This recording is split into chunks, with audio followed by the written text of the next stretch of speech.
السلام علیکم ورحمۃ اللہ وبرکاتہ۔ اعوذ باللہ من الشیطان الرجیم، بسم اللہ الرحمن الرحیم، الحمد للہ رب العالمین وسلام علی عبادہ الذین اصطفیٰ۔ درود بر محمد و آل محمد، اللہم صلی علی محمد و آل محمد۔ اعوذ باللہ من الشیطان الرجیم، بسم اللہ الرحمن الرحیم، الف لام میم، ذالک الکتاب لا ریب فیہ ھدی للمتقین۔ اللہ کا کرم ہے کہ آج ہم لوگ 5ویں روزے میں داخل ہو گئے ہیں اور تقریباً تھوڑی دیر کے بعد انشاءاللہ ہمارا یہ 5واں روزہ بھی مکمل ہو جائے گا۔ ابھی تک جو 4 درس چلا ہے اس میں باتیں ہو رہی تھی تقوی الہی کی، تقوی اور تقوی الہی۔ تقوی کیا ہے، اس پہ جتنی باتیں ہوئی آج تھوڑی تھوڑی بات اس میں سے لے کے دوبارہ ریپیٹ کر دیتے ہیں۔ تقوی یہ بچاؤ کے معنی میں آتا ہے، ایک حفاظت، اپنی حفاظت کرنے میں، کسی چیز سے بچانے میں۔ جیسے مثال ہے کہ اپنے کو، قرآن کی آیت ہے اس کا ترجمہ ہے کہ اپنے کو اور اپنے اہل و عیال کو جہنم کے نار سے بچاؤ، آگ سے بچاؤ، تو وہاں پہ تقوی کا ورڈ ہے، تقوی۔ یہ بچنا، ایسا بچنا مطلب کہ جیسے ایک آگ جل رہی ہے، آگ جل رہی ہے، بہت بڑی آگ جل رہی ہے، تو اس کے سائڈ سے اگر نکلنا ہے بچ کے تو انسان اپنے کو سمیٹ کے نکلے گا کہ اس آگ کی لپیٹ میں نہ آ جائے۔ تو یہ جو بچنا ہے یہی تقوی ہے اصل میں۔ اگر وہ اس آگ سے بچ رہے ہیں تو اس آگ کا تقوی ہے۔ سمجھ میں آ رہی ہے کہ نہیں بات؟ اب بچنا چاہ رہے ہیں تو یہ آپ متقی کہلائیں گے کہ ہاں آپ اس سے بچ رہے ہیں۔ یہ ہو سکتا ہے تھوڑا وقت لگے سمجھنے میں۔ اب جیسے ھدی للمتقین ہے نا قرآن کے لیے، الف لام میم، ذالک الکتاب لا ریب فیہ ھدی للمتقین، ہدایت ہے متقین کے لیے۔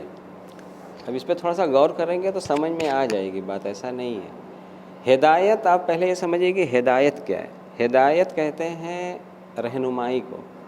رہنمائی یعنی کہ اگر آپ کو یہاں سے کہیں کا سفر کرنا ہے، آپ اس کے بارے میں نہیں جانتے ہیں، نہ راستے کے بارے میں جانتے ہیں، نہ سواری کے بارے میں جانتے ہیں، اگر کوئی شخص آپ کو وہ بتائے کہ ہاں آپ یہاں سے ایسے جائیں، یہاں سے یہ سواری ملے گی، وہاں سے آپ لیفٹ یا رائٹ جائیں، ایسے ایسے، تو یہ کیا ہوئی؟ رہنمائی۔ اس رہنمائی کے حساب سے جب آپ سفر کریں گے تو آپ اپنی منزل مقصود تک پہنچ جائیں گے۔ رہنمائی سمجھ میں آئی؟ ہدایت، یہ ہدایت ہے، ٹھیک ہے۔ اب یہ اگر قرآن جو ہدایت کر رہا ہے ہمیں، یہاں جو بات ہے ھدی للمتقین، تو یہ کس چیز کی بات ہو رہی ہے؟ یہ قرآن کی بات ہے نا، دین کی بات ہے، اللہ کی بات ہے۔ تو یہ قرآن جو یہ کتاب ہے یہ ہدایت تو ہے، لیکن کس کے لیے ہے؟ متقین کے لیے، ٹھیک ہے۔ مطلب اپنے جملے میں اگر کہیں تو یہ رہنمائی کراتی ہے۔ کس چیز کی رہنمائی کراتی ہے؟ جیسے اس کے پہلے میں نے بتایا آپ کو، اگر کوئی آپ کو راستہ بتائے، رہنمائی کرائے، تو آپ کہاں پہنچیں گے؟ منزل تک کیسے پہنچیں گے؟ اس رہنمائی کے حساب سے عمل کریں گے نا۔ جو رہنمائی وہ بتائے گا، جو گائیڈ کرے گا کہ ہاں ایسے جائیے ویسے جائیے، تو آپ ویسے ہی عمل نہ کریں گے، تو وہ عمل کریں گے تو وہ رہنمائی پہ آپ نے کیا کیا؟ عمل کیا۔ کسی نے بتایا آپ کو، مطلب ایک ہی چیز کلیئر ہو تھوڑا بولیے تب سمجھ میں آئے گا کہ ہاں بات سمجھ میں آ رہی ہے۔ تو کسی نے جب رہنمائی کی تو اس کو آپ اس پہ عمل کیا، آپ نے جب عمل کیا تو نتیجہ آپ کو ویسے ہی ملا کہ نہیں ملا؟ ملا نا۔ تو اب جب قرآن ہدایت کر رہی ہے، یہ ہے متقین کے لیے ہدایت، ٹھیک ہے۔ تو جب یہ متقین کے لیے ہدایت کر رہی ہے قرآن، تو اگر یہ رہنمائی متقی ہو انسان، جیسے آپ ہم اگر متقی ہوں تو کیا یہ ہمیں بھی رہنمائی کرے گی ویسے ہی کہ ہم اپنا راستہ طے کرتے کرتے منزل مقصود تک، ہماری منزل مقصود کیا ہے؟ اللہ کی، وعلیکم السلام، اللہ کی بارگاہ۔ اللہ کی بارگاہ میں ہر انسان ایک روز قلب سلیم لیے ہوئے حاضر ہوگا۔ تو مقصد کہاں ہے جانا؟ اللہ کی بارگاہ میں جانا۔ اور اس سے جو ہدایت ہم لیں گے، ہدایت لے کے یہاں عمل کریں گے، یہاں عمل کرتے کرتے کرتے کرتے زندگی گزاریں گے جب تک کہ اللہ نے ہمیں مدت دی ہے، ہماری زندگی دی ہے۔ اس کے بعد وہی عمل میرا طے کرے گا کہ آخرت میں میرا انجام کیا ہوگا۔ دین جیسے ہے نا، دین تھوڑا سا اگر مولا علی کو اس سے سمجھیں، تھوڑی سی بات دیکھیں سمجھ میں آ سکتی ہے۔ مولا علی کا اس میں ہے نئی ولی ہے نہج البلاغہ، اس میں 183 نمبر کا ہے، اس کا ترجمہ پڑھ رہے ہیں، دھیان سے سنیے۔ ساری تعریف اس اللہ کے لیے ہے جو بغیر دیکھے بھی پہچانا ہوا ہے، یعنی کہ اس کی معرفت دیکھنے کے لیے نہیں ہے، بغیر دیکھے بھی اس کی معرفت بغیر دیکھے ہی کرنی ہے، اور بغیر کسی تکان کے بھی خلق کرنے والا ہے۔ جب وہ خلق کرتا ہے، اللہ جب کوئی بھی چیز کو خلق کرتا ہے تو تھکتا نہیں ہے۔ مولا علی اللہ کی وہ بتا رہے ہیں، صفت بتا رہے ہیں۔ اس نے مخلوقات کو اپنی قدرت سے پیدا کیا۔ اللہ نے، مولا علی کہہ رہے ہیں کہ مخلوقات کو اپنی قدرت سے پیدا کیا، کسی سے رائے نہیں لیا ہے، کسی سے کوئی سہارا نہیں لیا ہے، اس پیدا کرنے میں اپنی قدرت سے پیدا کیا ہے، اور اپنی عزت کی بنا پر ان سے مطالبہ ابدیت کیا ہے۔ کس سے؟ اپنی مخلوقات سے اللہ نے اپنی عزت کی بنا پر مطالبہ ابدیت کیا ہے کہ اس کی عبادت کی جائے، کیونکہ مخلوق اس کی ہے۔ اب یہاں پہ اگر تھوڑا سا اگر ٹھہرے ہیں وضاحت کرنے کے لیے، تو اگر کوئی یہ کہے کہ میں نے تو کہا نہیں تھا کہ پیدا کر مجھے، تو پھر کیوں میرے اوپر اس کی عبادت کا وہ، اس میں میری مرضی تو شامل ہے نہیں۔ اس کو سمجھنے کے لیے کیسے سمجھیں گے؟ جبکہ ہے یہ انسان سیدھے کفر کر رہا ہے، لیکن اس کو سمجھانا ہے نا بات ہے۔ تو جب آپ ایسے کریں کہ انسان کی مرضی میں کتنا ہے، جیسے مثال کے طور پر میں کس ماں کا بیٹا یا کس باپ کا بیٹا، اس میں میری مرضی ہے؟ میری مرضی شامل ہے؟ نہیں نہ ہے۔ تو جب میری مرضی شامل نہیں ہے تو میری ماں جو ہوئی وہ خود بخود میری ماں ہو گئی کہ نہیں ہو گئی؟ اب ماں کی جو چیز میرے اوپر عائد ہوتی ہے تو ہمیں وہ ادا کرنا ہے یا نہیں کرنا ہے۔ اور جو میرا باپ ہے تو وہ خود سے تو ہوا، میری مرضی سے نہیں ہوا ہے باپ، تو باپ کا حق ادا کرنا ہے کہ نہیں کرنا ہے؟ تو سیم اسی طرح سے جب اللہ نے ہمیں خلق کیا ہے تو اس کی ابدیت میرے اوپر، ایک مخلوق کے اوپر واجب ہو گئی ہے کہ ہمیں اسی کی عبادت کرنی ہے۔ کیوں؟ کیونکہ وہی خالق ہے، اس نے پیدا کیا ہے۔ وہی مولا علی بتا رہے ہیں، اپنی قدرت سے پیدا کیا اور اپنی عزت کی بنا پر ان سے مطالبہ ابدیت کیا۔ وہ اپنے جود و کرم میں تمام ازمائے عالم سے بالا تر ہے۔ اسی نے اس دنیا میں اپنی مخلوقات کو آباد کیا۔ اللہ تعالیٰ نے ہی اس دنیا میں اپنی مخلوقات کو آباد، جو بھی مخلوقات ہے اس کو، اور جن اور انس کی طرف اپنے رسول بھیجے۔ اب دیکھیں مولا علی کے اس سے پورا دین سمجھ میں آ جائے گا۔ اللہ نے پیدا کیا تمام مخلوقات کو، پھر جن اور انس کی طرف کیا بھیجے؟ رسول بھیجے، تاکہ وہ نگاہوں سے پردہ اٹھا دیں۔ اب دیکھیں مولا علی بتا رہے ہیں کیوں رسول بھیجا اللہ نے انسان و جنات کی طرف۔ یہ درس بہت خاص ہے، اس لیے خاص ہے کہ یہ مولا علی کی زبانی پورا ایک دین سمجھ میں آ رہا ہے کہ دین کو کیسے سمجھایا بہت مختصر میں، جو کہ ہم لوگ سمجھنا ہی نہیں چاہ رہے ہیں۔ صرف زبان سے کہتے ہیں کہ قرآن و اہل بیت رسول اللہ دے کے گئے ہیں تاکہ ہم گمراہ نہ ہو جائیں، لیکن نہ تو اہل بیت کے جملے پہ ہم غور کرنے کی توفیق ہو رہی ہے ہمیں، نہ قرآن کی جو آیتیں ہیں، اللہ کی جو وحی ہے اسی پہ غور کرنے کی توفیق ہو رہی ہے۔ دونوں چیز کو ہم نے اس طرح سے خارج کر دیا ہے کہ نہ ہم قرآن سمجھنے کے لائق ہیں، نہ ہم اہل بیت کی بات سمجھنے کے لائق ہیں۔ لیکن یہاں چلیے ہم لوگ کوشش کرتے ہیں، حسن پروردگار توفیق دے۔ اب مولا علی کی یہ کہہ رہے ہیں کہ اس نے جن اور انس کی طرف اپنے رسول بھیجے تاکہ وہ نگاہوں سے پردہ اٹھا دیں. نگاہوں سے پردہ اٹھا دیں مطلب یعنی کہ جو وقت گزرا ہے، پیچھے جو واقعات گزر چکے، پیچھے جو رسول آ چکے ہیں، پیچھے جو قومیں گزر چکی ہیں ان کی بات بیان کر دیں، اور جو آئندہ ہونے والا ہے روز محشر اس کا پردہ اٹھا دے. رسول کیا کرتا ہے؟ یہ نہ بتاتا ہے کہ اس دن دیکھو یہ ہوگا. اب جیسے قرآن کے متعلق ہے، ایک سورہ میں ہے، وہ آئے گا ابھی، اس میں ہمارے اس میں ہے، ہنٹ دے دے کہ وہ روز ہوگا کہ ایک قوم ہوگی جو اپنا ہاتھ اپنے دانت سے چبا رہی ہوگی، اور وہ یہ کہہ رہے ہوں گے روز محشر. دیکھیے اس پہ غیب کی خبر ہے، شروع کی آیت ہے نا. یہ قرآن ہدایت تو ہے متقین کے، لیکن کس کے لیے؟ الذین یؤمنون بالغیب، جو غیب پہ ایمان رکھتے ہیں. تو غیب پہ ایمان ہے. دیکھیے ہم ایک نشانی بتا رہے ہیں قرآن کی. وہ اپنے ہاتھ کو دانتوں سے چبا رہا ہوگا اور یہ کہہ رہا ہوگا کہ کاش میں نے رسول کے ساتھ راستہ طے کیا ہوتا، کاش میں نے فلاں کی بات نہ مانی ہوتی. پھر اسی کے بعد ہے کہ اور رسول کہے گا اللہ کی بارگاہ میں، اسی کے بعد کی آیت ہے کہ پروردگار یہ میری وہ قوم ہے جس نے قرآن کو مہجور کر دیا، یعنی کہ چھوڑ دیا تھا. یہ وہی شخص ہوگا جو اپنے دانت سے اپنے ہاتھ کو چبا رہا ہوگا اور کہہ رہا ہوگا کہ کاش میں نے رسول کے ساتھ راستہ طے کیا ہوتا. یعنی کہ اس قرآن پہ عمل کرنے کا مطلب کیا ہوا؟ کہ رسول کے ساتھ راستہ طے کرنا. پوائنٹ کی بات ہے. نہیں تو روز محشر رسول اللہ کی بارگاہ میں کیا شکوہ کرے گا کہ پروردگار یہ میری وہ قوم ہے جس نے قرآن کو مہجور کر دیا تھا. قرآن کو مہجوریت سے مطلب ہم اس میں شامل نہ ہوں. ہمیں اس کے لیے کیا کرنا پڑے گا کہ ہمیں اس کے حساب سے زندگی گزارنا پڑے گا.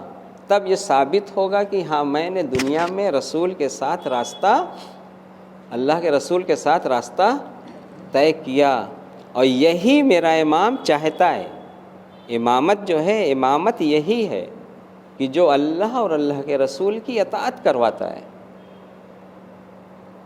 معرفت جو کل بات ہوئی تھی کہ معرفت صحیح میں ضروری ہے. اگر معرفت نہیں ہے تو آپ اس سے وہ فائدہ نہیں لے سکتے. مثلا امامت کی معرفت نہیں ہے، ولی کی معرفت نہیں ہے، تو اس سے کیا کریں گے؟ مثلا ایک نوکر ہے، دیکھیے اچھی مثال ذہن میں آ گئی. ایک نوکر ہے، ایک غلام ہے اور ایک آقا ہے. ٹھیک ہے. اب معرفت کا دیکھیے فرق کتنا پڑتا ہے. جو غلام ہے وہ نیا غلام ہے، اسے پتہ ہی نہیں ہے غلام کسے کہا جاتا ہے. اس کے مالک نے اسے خرید کے لے کے آیا اپنے یہاں. ٹھیک ہے. جب لے کے آیا تو وہ غلام اپنے مالک کو آواز دے رہا ہے، ایک گلاس پانی لے کے آؤ، کھانا لے کے آؤ، چائے لے کے آؤ. کون آواز دے رہا ہے؟ کس کو؟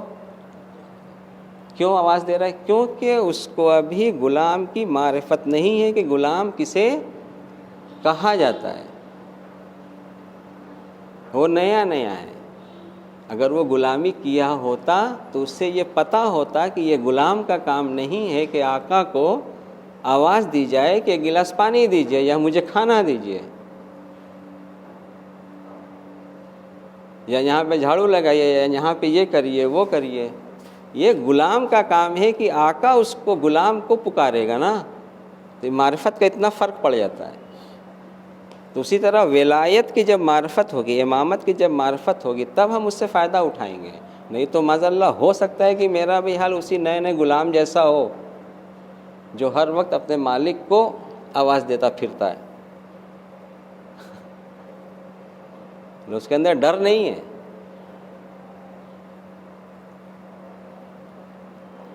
ابھی سورہ حجرات پہ بھی جائیں گے. سورہ حجرات میں یہ چیز ہے کہ اگر رسول اللہ صلی اللہ علیہ وسلم کے لیے یہ چیز ہے تو یہی چیز ائمہ کے لیے بھی عائد ہوتی ہے کہ ان کا احترام ہم پر واجب ہے. اتنا واجب ہے کہ مطلب بہت زیادہ واجب ہے احترام.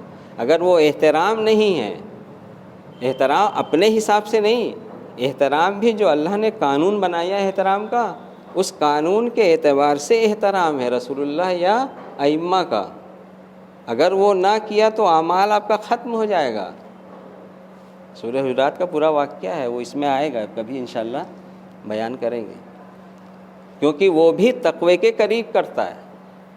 وہ جو احترام ہے وہ تقوی کے قریب کرتا ہے، اور جو احترام نہیں ہوتا ہے وہی دور کرتا ہے، وہی بے حیائی کی طرف لے کے جاتا ہے.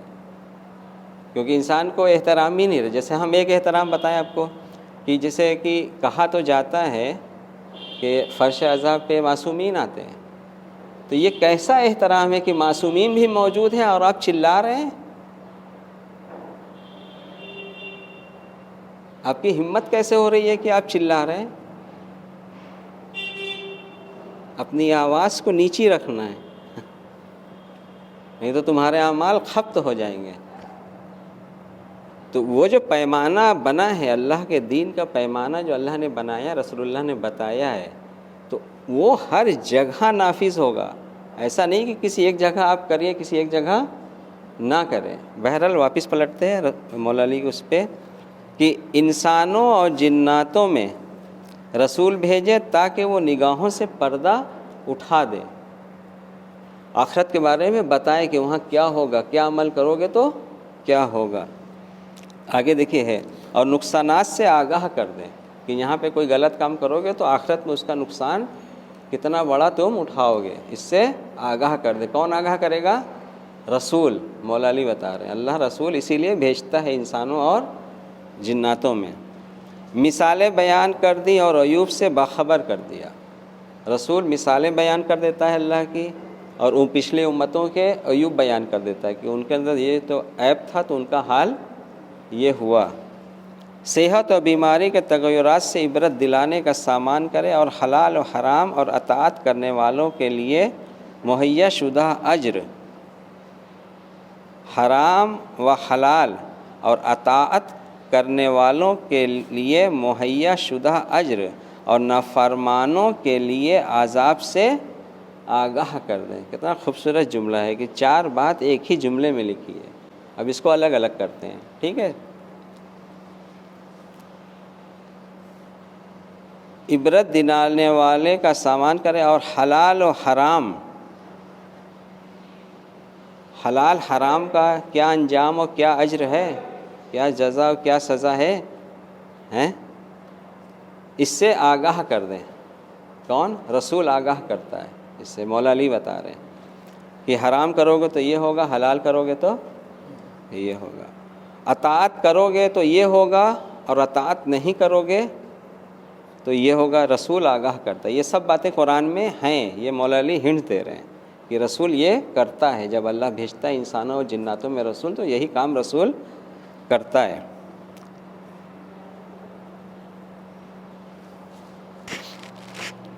میں اس کے ذات اقدس کی اسی طرح حمد کرتا ہوں جس طرح اس نے بندوں سے مطالبہ کیا ہے. مولا علی یہ کہہ رہے ہیں، اور بے شک کیوں نہ مولا علی کرے، اللہ کی ویسے ہی حمد کرتے ہیں مولا علی جیسا کہ اللہ نے مطالبہ کیا ہے حمد کا. اور ہر شے کی ایک مقدار معین ہے، اور ہر قدر کی ایک مہلت رکھی ہے، اور ہر تحریر کی ایک میعاد معین کی ہے. اب تھوڑا سا قرآن کے بارے میں مولانا نے کہا ہے وہ بھی سن لیجئے. دیکھو قرآن امر کرنے والا بھی ہے اور روکنے والا بھی ہے. مولا علی بیان کر رہے ہیں کہ قرآن امر کرنے والا بھی ہے اور روکنے والا بھی ہے. یہ نہج البلاغہ کا 183 نمبر ہے نئی والی، ٹھیک ہے. مولا علی کا قول ہے کہ قرآن امر کرنے والا بھی ہے اور روکنے والا بھی ہے. امر کرنے والا ہوا، امر بیان کر یعنی کہ یہ تمہیں کرنا ہے اور یہ نہیں کرنا ہے. یہ کون؟ قرآن. قرآن خود کر رہا ہے کہ یہ کرو اور یہ نہ کرو.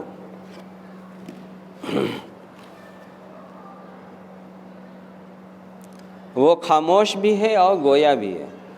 مولا علی کہہ رہے ہیں کہ قرآن خاموش بھی ہے اور گویا یعنی کہ بولتا بھی ہے. ہم بولتا قرآن اہل بیت کو کہتے ہیں، یہ نہ کہتے ہیں. مولا علی کہہ رہے ہیں کہ یہی قرآن خاموش بھی ہے اور بولتا بھی ہے. بات کو سمجھ میں آ رہی ہے؟ مولا علی کی باتیں غلط ہو نہیں سکتی ہے، یہ سچ میں بولتا ہے. کوئی بات تو کر کے دیکھے پہلے. یہ بولتا ہے قرآن. مولا علی کی بات غلط نہیں ہو سکتی ہے نا. مولا علی کہہ رہے ہیں کہ یہی قرآن خاموش بھی ہے اور گویا بھی ہے. وہ مخلوقات پر جس کا لوگوں سے عہد لیا گیا ہے اور ان کے نفسوں کو اس کا پابند بنا دیا گیا ہے. مالک نے اس کے نور کو تمام بنایا ہے اور اس کے ذریعے دین کو کامل قرار دیا ہے. اللہ نے، بہت دھیان سے سنیے، اللہ نے اس کے نور کو تمام بنایا ہے. کس کے نور کو؟ قرآن کے نور کو. کون کہہ رہا ہے؟ مولا علی کہہ رہے ہیں کہ اللہ نے اس کے نور کو تمام بنایا ہے اور اس کے ذریعے دین کو کامل قرار دیا ہے، یعنی کہ دین کی تکمیل ہوئی ہے. اپنے پیغمبر کو اس وقت اپنے پاس بلایا. مولا علی کہہ رہے ہیں کہ اللہ نے اپنے پیغمبر یعنی کہ محمد رسول اللہ صلی اللہ علیہ وسلم کو اس وقت اپنے پاس بلایا جب وہ اس کے احکام کے ذریعے لوگوں کو ہدایت دے چکے تھے، یعنی کہ اللہ کے حکم کے مطابق قوم میں ہدایت دے چکے تھے. لہٰذا پروردگار کی عظمت کا اعتراف اس طرح کرو جس طرح اس نے اپنی عظمت کا اعلان کیا ہے. اب ہم لوگ سے مخاطب ہے مولا علی کہ اللہ کی عظمت کا اعتراف ویسے ہی کرو جیسے اس نے اپنی عظمت کا اعلان کیا ہے کہ اس نے دین کی کسی بات کو مخفی نہیں رکھا ہے. پتہ نہیں آپ لوگ کو یاد رہے گی یا نہیں، سن لیجئے گا بعد میں درس کی اگر ریکارڈنگ ہوئے گی، پبلش ہوگی تو پھر سنیے گا کہ یاد رہے، کیونکہ بات اتنی جلدی یاد ہوتی نہیں ہے. ہم اس کے خود گواہ ہیں. ہم لوگ مطلب پڑھتے بھی یاد کرنے کے لیے بہت محنت کرنی پڑتی کہ بات ذہن میں رہے، لیکن کچھ بات بھی اگر یاد ہو جائے تو وہ ملے گی، کیونکہ یہ بھی ایک ہدایت کا وہ ہے، بنیاد ہوتی ہے کہ اللہ ہدایت کرتا ہے تو کیا ہوتا ہے.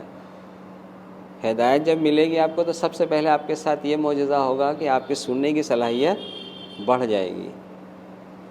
سب سے پہلے آپ غور سے سنیں گے. یہ ہدایت کا پہلا زینہ ہوتا ہے جو ہے نا. متقین کے لیے ہدایت یہ قرآن. تو کس کے لیے متقین کے لیے ہدایت ہے؟ پہلے اللہ اس کو ہدایت دے گا کہ وہ کسی کی بات کو غور سے سنے گا. قرآن پڑھا جائے گا تو وہ بات کو غور سے سنے گا، سن کے پھر اس میں سے صحیح یا غلط چھانٹ کے الگ کرے گا، پھر صحیح کو اپنے عمل میں لائے گا. یہ ہدایت کا پہلا زینہ ہوتا ہے، سننا اور سن کے بغور سننا. جو پہلے دن کہا تھا انسان کو صرف کان سے نہیں سننا ہوتا ہے، ذہن کو بھی اس میں شامل حال رکھنا پڑتا ہے، تو یہی بات ہوتی ہے. بہرحال اس نے دین کی کسی بات کو مخفی نہیں رکھا ہے، یعنی کہ اللہ نے اپنا جو قانون بنایا ہے قرآن میں رکھا ہے، کسی قانون کو چھپا کے نہیں رکھا ہے. کون کہہ رہا ہے؟ مولا علی. اور عبادت بھی اسی کو کہتے ہیں کہ جو اللہ کا دین ہے، اللہ کا قانون ہے، اسی کے مطابق جب ہم عمل کریں گے تو یہی اللہ کی عبادت کہلائے گی. کیا کہلائے گی؟ یہ سب سے لاسٹ جو ہم لوگ کا یہ درس ہوگا یہ ختم اسی پہ ہوگا، اللہ کی عبادت پہ. یہ اللہ کی عبادت، ہم جو سمجھ رہے ہیں صرف ہم نماز پڑھ رہے ہیں یہ اللہ کی عبادت ہے، نہیں، یہ اللہ کی عبادت کا عہد ہے. یہ جو ہم نماز پڑھ رہے ہیں یہ اللہ کی عبادت کرنے کا عہد ہم کرتے ہیں 5 وقت کہ پروردگار ہم تیری ہی عبادت کریں گے، تو ہمیں ہدایت دے صراط مستقیم کی. مطلب اس کے حکم کے مطابق زندگی گزارنا ہے. اگر ہم یہاں پہ سجدہ کر کے سب کر کے تسلیم کر کے اقرار کر کے اگر جا کے اللہ کی نافرمانی کریں دین کی، تو یہ مطلب میں خود اپنے خلاف گواہی دے رہا ہوں ایک حساب سے کہ ابھی 5 ٹائم میں نے اللہ کی بارگاہ میں تسلیم کیا ہے کہ تیری ہی عبادت کرتے ہیں، تجھی سے استعانت چاہتے ہیں، اور پھر جا کے طاغوت کی عبادت کر رہے ہیں، یعنی کہ اللہ کے حکم کی مخالفت کر رہے ہیں. تو اس نے دین کی کسی بات کو مخفی نہیں رکھا ہے اور کوئی ایسی پسندیدہ یا پسندیدہ بات نہیں چھوڑی ہے جس کے لیے واضح نشان ہدایت نہ بنا دیا ہو. یعنی قرآن میں کوئی بھی پسند یا ناپسندیدہ بات اللہ نے چھوڑی نہیں ہے. میں نے سوچا تھا کہ یہیں سے ہم آ جائیں گے قرآن پر کہ اللہ کی پسند اور ناپسند بات قرآن میں چھوڑی نہیں ہے، یہیں سے یہاں جائیں گے لیکن وقت نکل گیا، تو اسی کو تھوڑا سا اور آگے بڑھا دیتے ہیں۔ یعنی کہ قرآن میں مولا علی کیا بتا رہے ہیں کہ اللہ نے اپنی پسند ناپسند کی کسی بھی بات کو چھوڑا نہیں ہے، یعنی کہ اب ہمیں اللہ کی پسند اور ناپسند کو ڈھونڈنا ہے تو کہاں جانا ہے؟ کس کے بات کے مطابق؟ مولا علی کے قول کے مطابق اللہ کی پسند اور ناپسند کو دیکھنے کے لیے ہمیں کہاں جانا ہے؟ قرآن کے پاس جانا ہے۔ تو اب وہاں سے ہمیں عمل کرنا ہے کہ اللہ کو کون سا عمل پسند ہے اور کون سا عمل ناپسند ہے۔ اب اسی پہ تمام کرتے ہیں، اس کے ہم ہنٹس دے دیتے ہیں آپ کو۔ سورہ اسراء، سورہ بنی اسرائیل، غالباً 17 نمبر کا سورہ ہے، کوئی بتائے؟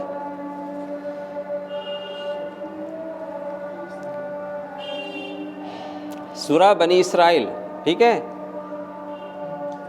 اب مولا علی کی یہ بات کہ اللہ کی پسند اور ناپسند کسی چیز کو اللہ نے چھوڑا نہیں۔ اب یہیں سے ہم جائیں گے، دیکھیے کل انشاءاللہ، آج اس کی ہم تمہید بنا دے رہے ہیں۔ سورہ 17 نمبر آیت سورہ ہے، سورہ بنی اسرائیل، اس کی آیت نمبر 22 سے لے کے 39 تک کی، ٹھیک ہے، آیت نمبر 22 سے لے کے 39 تک۔ پھر سے بولیے، کون سی سورہ کی؟ سورہ بنی اسرائیل، یا اسی کو سورہ اسراء بھی کہتے ہیں، ٹھیک ہے۔ اس میں جو مولا علی نے بتایا ہے کہ اللہ نے اپنی پسند ناپسند کی کوئی بھی چیز چھوڑی نہیں ہے، تو اس میں آپ کو پورا ایک چارٹ مل جائے گا۔ سورہ بنی اسرائیل کی 22 نمبر آیت سے لے کے 39 نمبر کی آیت میں، اس میں پورے قرآن کا اللہ کی پسند ناپسند کا پورا ہیڈ لائن ہے، سمجھ لیجئے۔ بلکہ آپ یہ سمجھ لیجئے کہ وہی عہد بندگی ہے۔